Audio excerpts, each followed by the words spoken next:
വിശുദ്ധ മരിയ ഫൗസ്തീനായുടെ യേശു ദർശനങ്ങൾ.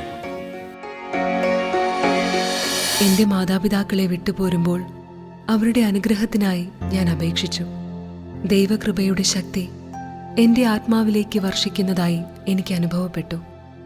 കണ്ണീരോടെ പിതാവും മാതാവും എന്റെ തലതൊട്ടമ്മയും എന്നെ അനുഗ്രഹിക്കുകയും ദൈവകൃപയോട് വലിയ വിശ്വസ്തത ആശംസിക്കുകയും ചെയ്തു. സന്യാസ ജീവിതത്തിലേക്ക് എന്നെ വിളിച്ചത് വഴി ദൈവം എനിക്ക് തന്ന ധാരാളം കൃപകളെ ഒരിക്കലും മറക്കരുതെന്ന് അവർ എന്നോട് യാചിച്ചു. അവർക്ക് വേണ്ടി പ്രാർത്ഥിക്കാനും അവർ ആവശ്യപ്പെട്ടു. എല്ലാവരും കരയുകയായിരുന്നെങ്കിലും ഞാൻ ഒരു തുള്ളി കണ്ണീർ പോലും പൊഴിച്ചില്ല.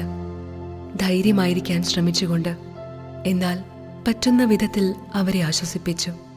വേർപിരിയലില്ലാത്ത സ്വർഗത്തെപ്പറ്റി അവരെ ഓർമ്മിപ്പിച്ചുകൊണ്ട് സാന്ത്വനപ്പെടുത്തി. സ്റ്റാൻലി കാറിന്റെ സമീപം വരെ എന്റെ കൂടെ വന്നു. നിഷ്കളങ്കരായ ആത്മാക്കളെ ദൈവം എത്രമാത്രം സ്നേഹിക്കുന്നുവെന്ന് ഞാൻ അവനോട് പറഞ്ഞു. അവനെക്കുറിച്ച് ദൈവം എത്രമാത്രം സംപ്രീതനാണെന്നും ഞാൻ അവന് ഉറപ്പുകൊടുത്തു. ദൈവത്തിന്റെ നന്മയെപ്പറ്റിയും നമ്മെപ്പറ്റിയുള്ള അവിടുത്തെ കരുതലിനെക്കുറിച്ചും ഞാൻ സംസാരിച്ചു കൊണ്ടിരുന്നപ്പോൾ ഒരു കൊച്ചുകുട്ടിയെപ്പോലെ അവൻ പൊട്ടിക്കരഞ്ഞു.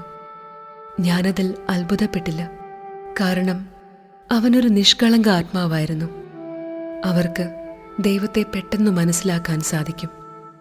കാറിൽ കടന്നിരുന്ന ശേഷം അടക്കിവെച്ച വികാരങ്ങളെ ഞാൻ തുറന്നുവിട്ടു. ഒരു കുഞ്ഞിനെ പോലെ ഞാനും കരഞ്ഞു. ഞങ്ങളുടെ കുടുംബത്തിന് വളരെ അനുഗ്രഹങ്ങൾ നൽകിയതിൽ സന്തോഷിച്ച് ദൈവത്തിന് നന്ദി പറഞ്ഞ് പ്രാർത്ഥിച്ചു. വൈകിട്ട് ഞാൻ വാർസോയിലെത്തി.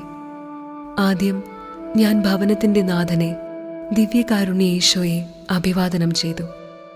പിന്നെ സമൂഹാംഗങ്ങളെ കാണാൻ പോയി.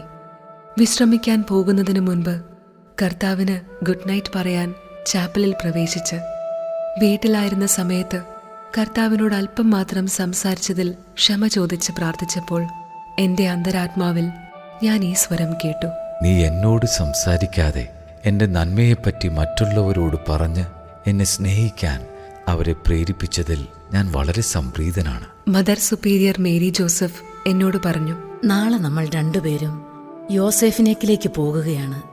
സിസ്റ്ററിന് മദർ ജനറൽ മൈക്കിളുമായി സംസാരിക്കാൻ ഒരവസരം ലഭിക്കും.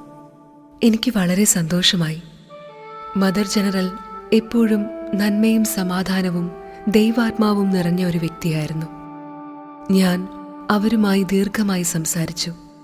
വൈകിട്ടുള്ള ശുശ്രൂഷയിൽ ഞങ്ങൾ സംബന്ധിച്ചു. ഈശോയുടെ തിരുഹൃദയത്തിന്റെ ലുത്തീനിയ പാടി. ഈശോനാഥനെ അരുളിക്കയിൽ എഴുന്നള്ളിച്ചു വെച്ചിരുന്നു.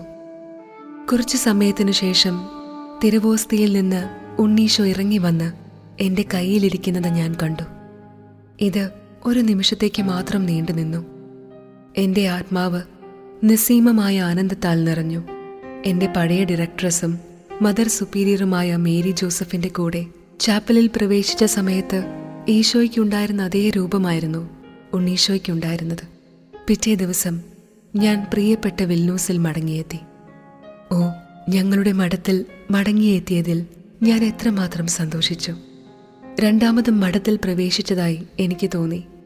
എല്ലാവരിൽ നിന്നും സഹായം ലഭിച്ചും എന്നാൽ ആരിൽ നിന്നും ശല്യം വരാതെ ആത്മാവിന് എളുപ്പത്തിൽ ദൈവത്തിൽ ലയിച്ചിരിക്കാൻ സഹായകമായ നിശബ്ദതയെയും സമാധാനത്തെയും ഓർത്ത് എനിക്ക് വളരെ ആനന്ദം തോന്നി.